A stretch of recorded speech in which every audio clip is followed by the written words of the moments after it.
Assalamualaikum warahmatullahi wabarakatuh. Hai guys, kembali lagi dengan saya Siva Arseta. Di video kali ini kita akan membahas tentang failover dan load balance.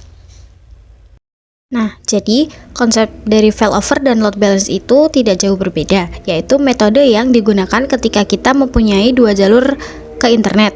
Misalkan kita gambarkan di sebuah topologi, terdapat satu router yang memiliki dua jalur, yang satu ke internet satu dan yang dua ke internet 2, yang artinya dari semua perangkat yang terhubung ke router maka akan memiliki dua jalur internet atau dua jalur ISP. Jika sudah memiliki dua jalur, ada konsep yang bisa diterapkan, yaitu failover dan load balance. Yang failover akan ada satu ISP yang aktif dan satu disable atau backup. Jadi klien akan dilewatkan pada satu ISP. Untuk load balance itu kedua ISP akan aktif. Misal ada beberapa PC ingin akses internet menggunakan ISP 1 dan beberapa PC akses internet ke PC 2. Itu gambaran untuk load balance ya teman-teman. Jadi yang pertama kita buat topologi seperti itu, ada dua router yaitu ISP1 dan ISP2, dan kita sudah mendapatkan IP public, yaitu untuk ISP1 nya kita dapat 10.0.137.233 dan yang satunya itu. Kita tulis dulu IP-nya, kemudian kita yang pertama 233 dan yang ISP2 126. Kemudian kita masuk ke Winbox.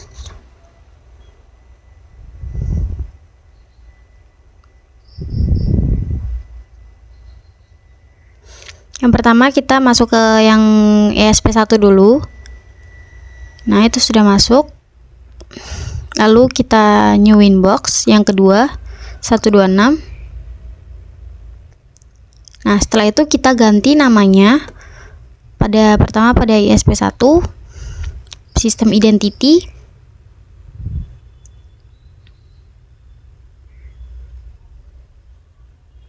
namanya kita ganti menjadi ISP1.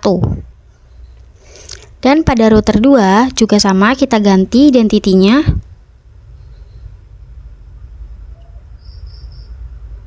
menjadi ISP2.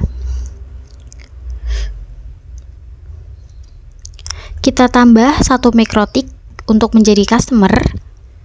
Nanti router customer akan memiliki dua jalur, yang ke ISP1 dan yang ke ISP2 1. Kita tambahkan dulu.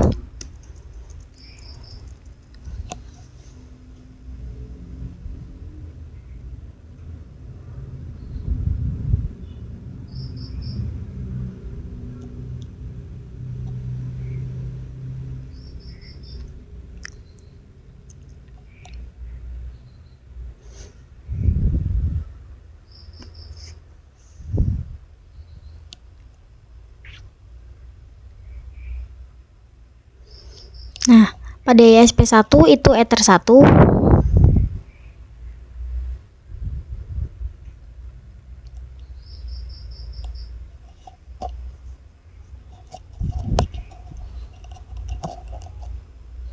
Dan pada yang ISP2 itu Ether 2. Kita cek IP address dulu.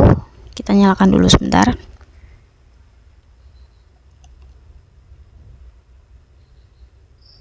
Nah, jika sudah nyala kita buka.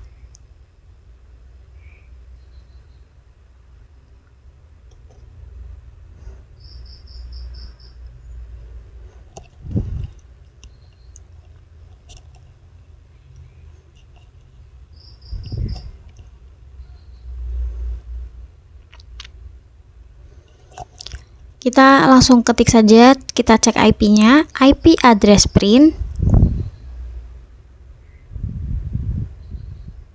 Nah, di situ masih kosong ya, teman-teman. Kemudian kita buat IP di Ether 2 ISP1 dan Ether 2 ISP2 yang berfungsi sebagai gateway router customer. Misalkan di ISP1 Ether 2 IP-nya yaitu 192.168.1.1/24.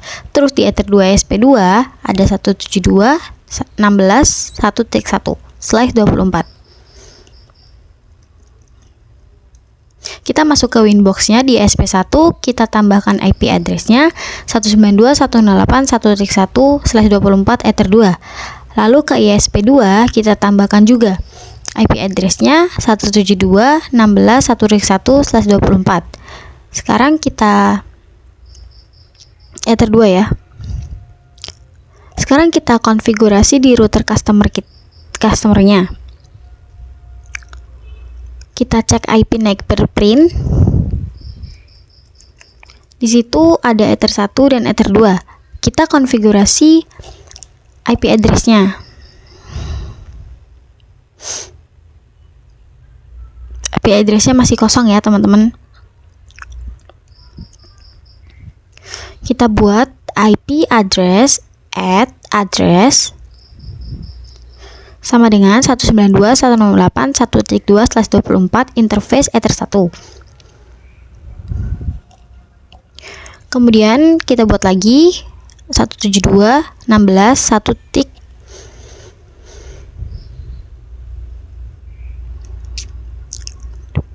Lalu Ethernya Ether 1. Ether 2, mohon maaf. Kemudian kita IP address print, di situ sudah ada. Kita ping gateway-nya sudah TTL.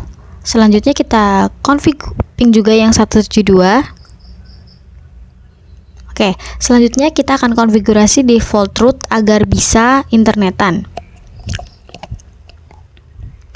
Jika kita ingin mengarah ke ISP1, tinggal masukkan gateway-nya ya, teman-teman. Begitupun sebaliknya. Karena di sini mempunyai 2 jalur, kita buat default route-nya 2 kali.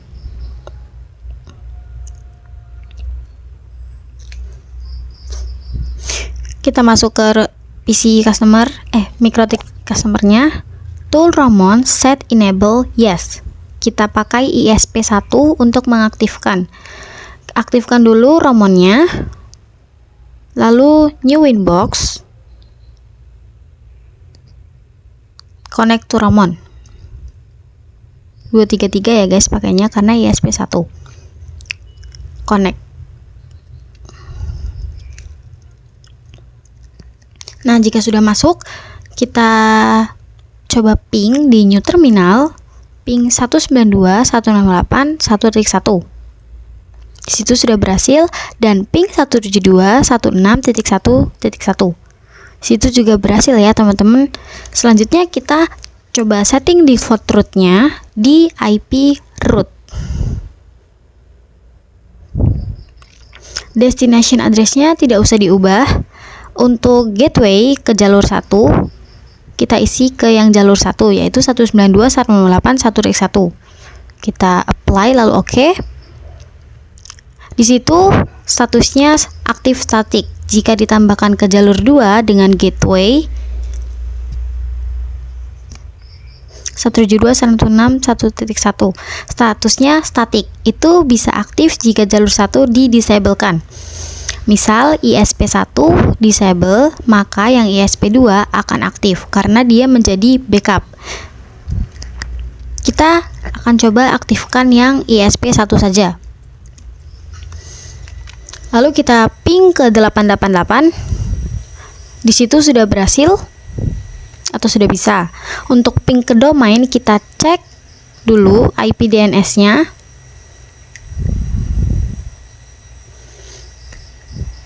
IP DNS print.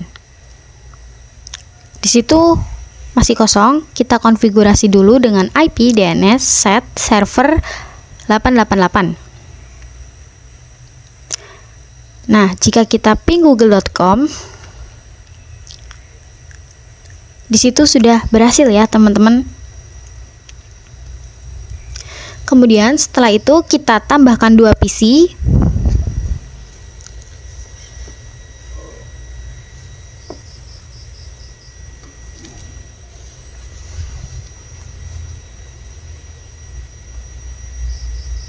Nah, Lalu kita hubungkan dari customer ke PC 1, itu Ether 3.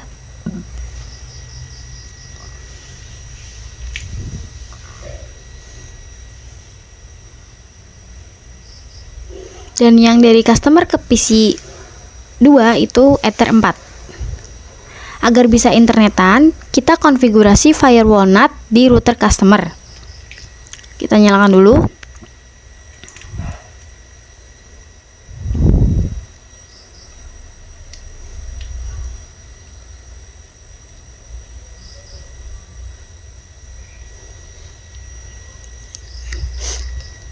Kita setting gateway dulu, ada dua interface. Kita akan gabungkan dengan konfigurasi bridge di router customer. Kita tambahkan port interface-nya Ether 3 dan Ether 4. Bridge-nya bridge 34. Kita tambahkan IP-nya juga. Misalkan IP-nya 10.10.10.1/24. Interface-nya bridge 34.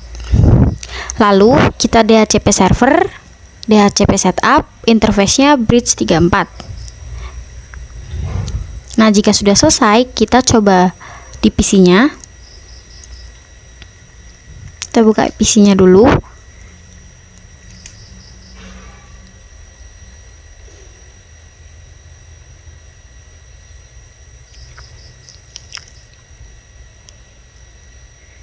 Nah, di PC 1 kita IP DHCP dulu.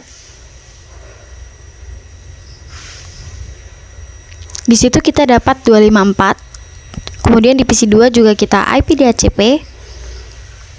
Di situ kita dapat 253. Tetapi kita belum bisa internetan. Kita tulis dulu di Ether 3 dan Ether 4-nya karena sudah digabungkan. Jadi IP-nya 10.10.10.1/24. Kemudian di PC 1 tadi kita dapat IP-nya 10.10.10.10.254. Kita cek dulu 254 dan PC 2-nya 253. Kita tuliskan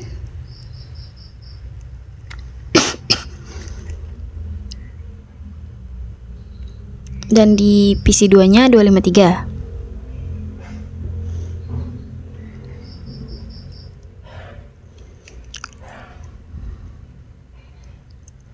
Kita buat firewall NAT-nya, di sini kita buat 2 kali karena memiliki 2 jalur ISP. Yang pertama, out interface-nya Ether 1, action-nya masquerade, dan yang kedua,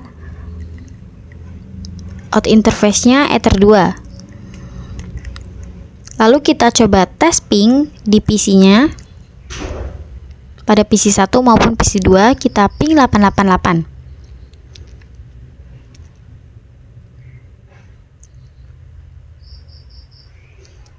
Tuh pada PC 1 berhasil ya teman-teman. Kemudian di PC 2 juga kita ping 888. Di situ juga berhasil ya teman-teman. Nah, sekarang kita akan coba konfigurasi failover-nya. Jadi failover itu dimana kita memiliki router yang bertindak sebagai customer dan memiliki 2 jalur ke internet.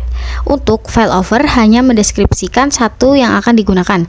Jadi bisa menggunakan ISP1 atau ISP2. Misal kita pakai yang ISP1, maka ISP2 akan menjadi backup. Kita akan coba konfigurasi failover. Kita lihat IP root-nya dulu. Di situ yang aktif ISP1. Ganti parameternya yang ada di ISP1. Jadi dia akan lebih besar. Sehingga yang digunakan ISP2. Misal kita edit jadi 10. Nanti akan otomatis berpindah. Jika kita setting distance di ISP2 kita ubah jadi 20. Maka ISP1 tidak akan aktif. Maka ISP1 akan aktif kembali karena distance-nya lebih kecil. Kemudian di MikroTik ada suatu fitur yang digunakan pada MikroTik. Failover dinamakan check gateway. Yang pertama kita pastikan dulu interface-nya aktif. semuanya, kemudian cek IP root juga. Di situ yang aktif jalur ISP1 dan ISP2 yang menjadi backup, yang artinya jika ISP1 terdapat problem, maka jalur akan berpindah ke backup, yaitu ISP2. Misal terdapat kasus, jika IP yang ada di ISP1 disable dan apakah MikroTik tersebut sudah mendeteksi atau belum. Untuk mendeteksinya, kita gunakan yang namanya check gateway. Artinya, jika kita tanamkan check gateway pada customer, maka customer akan check gateway yang ada di ISP1. Misalkan terdisable, maka jalur akan berpindah ke ISP2. Langsung saja ada dua check gateway ya, ping dan ARP. Kita pilih yang ping saja. Kita tunggu dulu sekitar 5 atau 5 detik, 5 atau 10 detik. Nah, kita coba disablekan yang ISP1, maka akan berpindah ke jalur 2. Nah, itu kita disablekan, sudah berpindah. Jadi sudah bisa mendeteksi ya teman-teman. Untuk failover sudah selesai, bagaimana cara konfigurasinya. Sekarang kita akan bahas tentang load balance, di mana load balance terdapat dua jalur internet yang aktif. Untuk konsepnya, misalkan PC1 bisa internetan dengan ISP1 atau PC2 bisa internetan dengan PC2. Di load balance ini IP address-nya kita aktifkan lagi. Terus ke Winbox customer-nya atau router customer. Untuk konfigurasi load balance-nya, kita hapus dulu default root-nya. Lalu kita tambahkan lagi IP root-nya, destination-nya tetap. Untuk gateway-nya kita isi 2 dengan klik seperti itu di video. Yang pertama itu adalah 192.168.1.1 dan yang kedua 172.1.16.1.1. Di situ statusnya aktif statik. Untuk konfigurasi sederhana ini disebut sebagai load balance ICMP ya. Sekarang kita coba ping di PC-nya. Nah, itu namanya adalah load balance ICMP.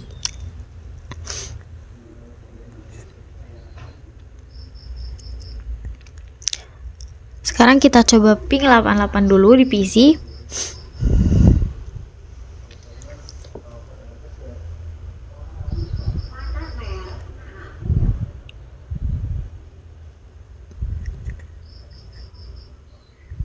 Itu mungkin karena kalau seperti itu berarti mungkin karena sinyal ya teman-teman. Lalu kita trace 888. Di situ PC1 melewati interface bridge lalu ke ISP1.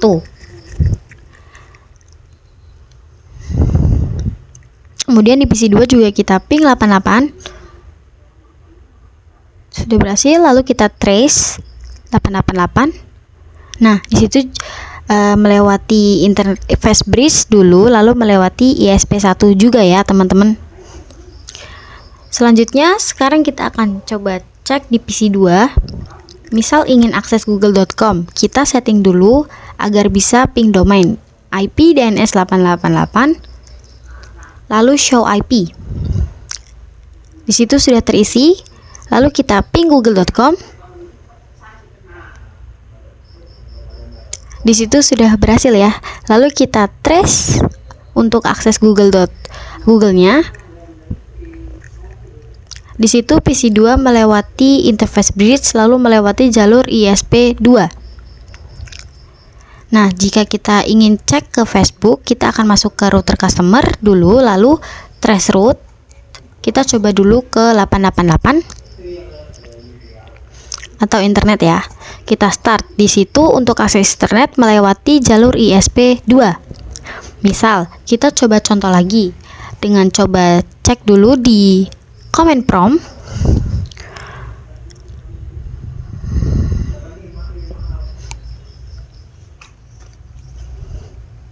Kita ingin coba Facebook ya teman-teman. Kita buka dulu command prompt-nya.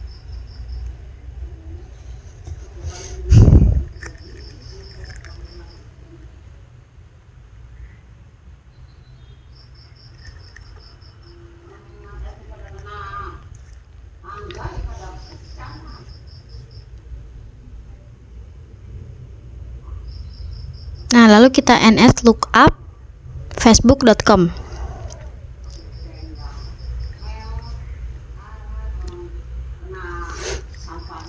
Atau juga kalian bisa melakukan ping www.facebook.com.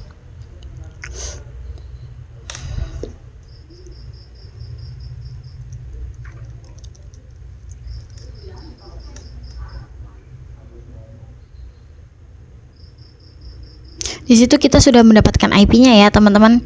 Lalu kita copy, lalu paste dan start. Nah, di situ router customer ini untuk akses Facebook juga menggunakan jalur ISP2. Itu jika di trace root router customer. Kita akan coba trace root di PC-nya. Kita ping dulu IP yang tadi kita dapat.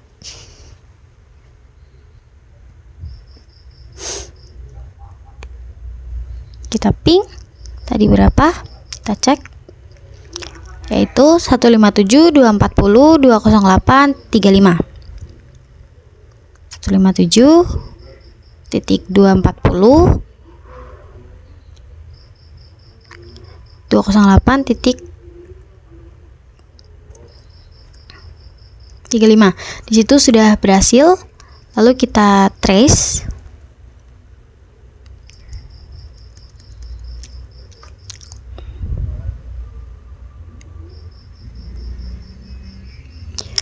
Di PC dia melewati interface bridge dulu, lalu menggunakan jalur ISP1. Nah, sekarang kita akan coba akses ke yang lain, misalkan akses Twitter. Di situ kita coba ns lookup Twitternya dulu, atau ping www.twitter.com.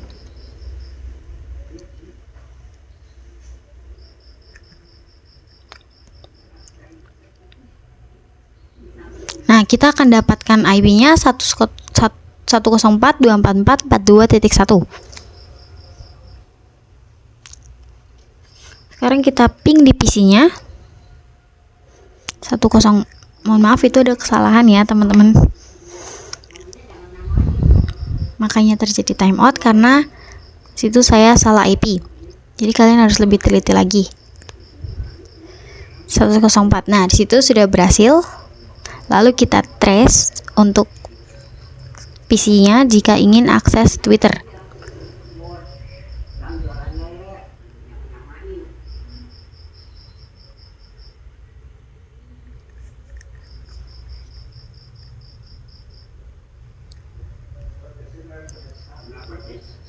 Nah, di situ melewati interface bridge dulu, lalu melewati jalur ISP.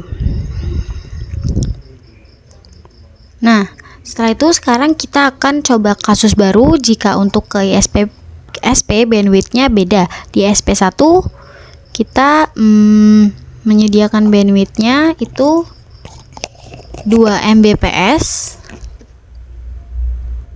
Kita tulis dulu.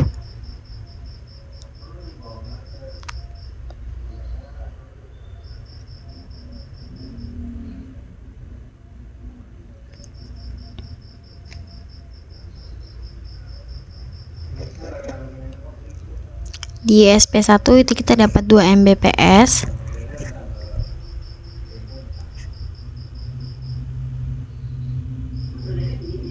Dan di ISP2 itu menyediakan 8 Mbps, yang artinya 1:4.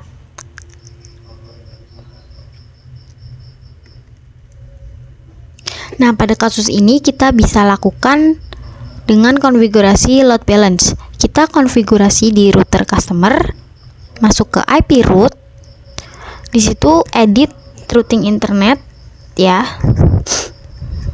Itu kita hapusin dulu IP root. Nah, kita edit karena 1:4 di gateway-nya kita buat 5 ya. Yang ISP1 kita isi 1 kali, dan yang ISP2 kita isi 4 kali. Nantinya jika kita akses internet akan banyak yang menggunakan ISP2.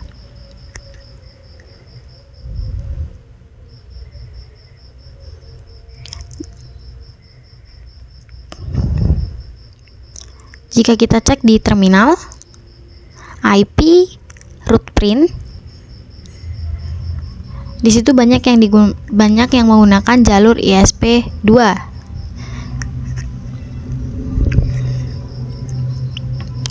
Lalu kita coba trace root 888 start.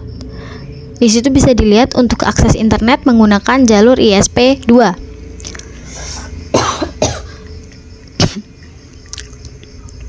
Lalu sekarang kita misalkan trace root ke youtube.com.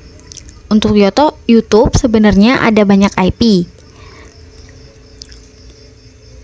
Ada banyak IP-nya, kita bisa pilih salah satu situ atau bisa dengan cara ping www.youtube.com. Nah, di situ kita dapat 142.250.4.93. Kita pakai yang itu ya, teman-teman. Lalu kita salin dan kita start. Di situ YouTube, untuk akses YouTube menggunakan jalur ISP2. Sekarang kita coba trace root di PC-nya.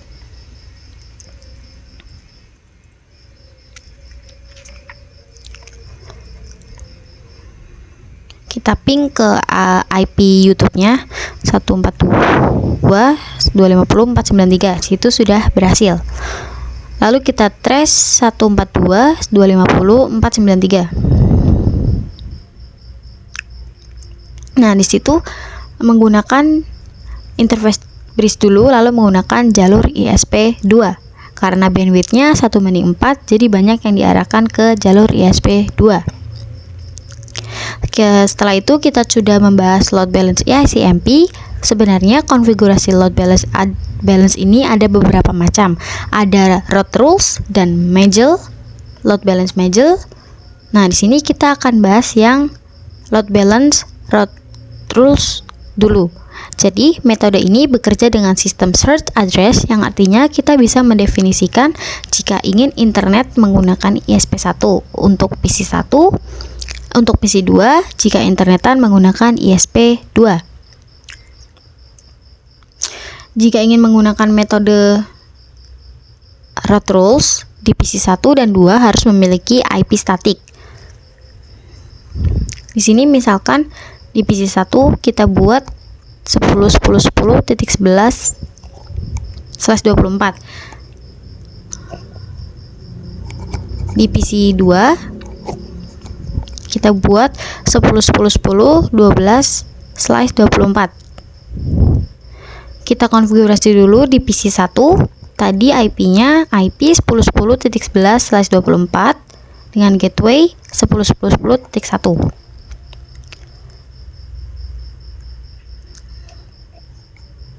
Show IP. Terus kita ke PC2. Kita IP 10.10, kita konfigurasi dulu ya. IP 10.10.10.12/24 dengan gateway 10.10.10.1. Nah, lalu kita show IP.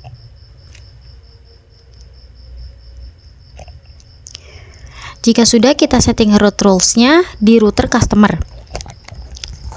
Di bagian IP root, kita disablekan dulu default root-nya. Kita tambahkan default root-nya pada bagian rules.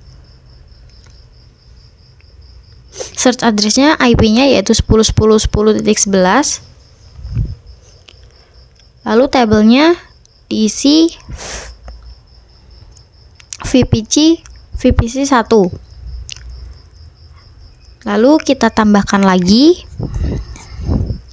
dengan search address-nya IP PC2 10.10.10.12. Tabelnya VPC 2. Untuk rules sudah selesai. Masuk bagian roots, kita tambahkan default root-nya, destination address-nya default. Untuk gateway-nya, karena PC1 menggunakan ISP1, untuk internetan kita tuliskan 192.168.1.1. Lalu pada routing mark kita isi VPC 1. Nah, kita tambahkan lagi destination address-nya default saja. Untuk gateway-nya yang mengarah ke ISP2 yaitu 172.168.1.1. Routing mark-nya VPC 2. Sekarang kita coba ping ke PC1 dulu. Kita ping 88, lalu trace 88. Di PC1 untuk akses internet melewati jalur ISP1. Ping PC2, ping 88, lalu trace 88. Pada PC2 untuk akses internet melewati jalur 2. Jadi kita berhasil untuk konfigurasi root rules-nya. Selanjutnya kita akan coba konfigurasi load balance mangle atau firewall mangle karena ada di bagian firewall. Jadi load balance mangle ini bisa mendefinisikan paket berdasarkan protokol. Contoh, kasus seperti load balance, root rules-nya PC1 menggunakan ISP1 dan PC2 menggunakan ISP2. Sekarang kita langsung coba saja konfigurasinya. Kita masuk ke router customer. Di IP root bagian rules-nya kita hapus dan disablekan root-nya. Untuk contoh kasusnya sama seperti load balance, root rules. Kita konfigurasi.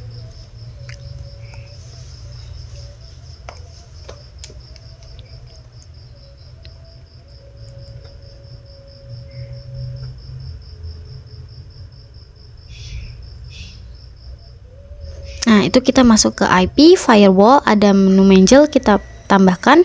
Untuk chain-nya pre-routing, search address-nya yaitu PC1 yang pertama 10.10.10.11. Action-nya mark routing, lalu bagian routing mark kita isi mangle min ISP1. Setelah itu kita buat lagi dengan chainnya pre-routing sama search address-nya IP PC2 yaitu 10.12, action-nya mark routing dan routing mark-nya mangle ISP2.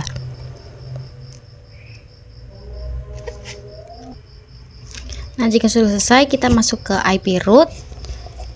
Kita tambahkan, kita isi gateway-nya 192.168.1x1 dan routing mark-nya kita pilih yang mangle min 1. Kemudian kita tambahkan lagi dengan gateway-nya 172.168.1x1. Routing mark-nya mangle ISP2. Jika sudah, kita cek di PC yang pertama. Di PC1 kita ping 88. Terus kita trace. Di situ menggunakan jalur ISP1. Di PC2 juga sama, kita ping 88.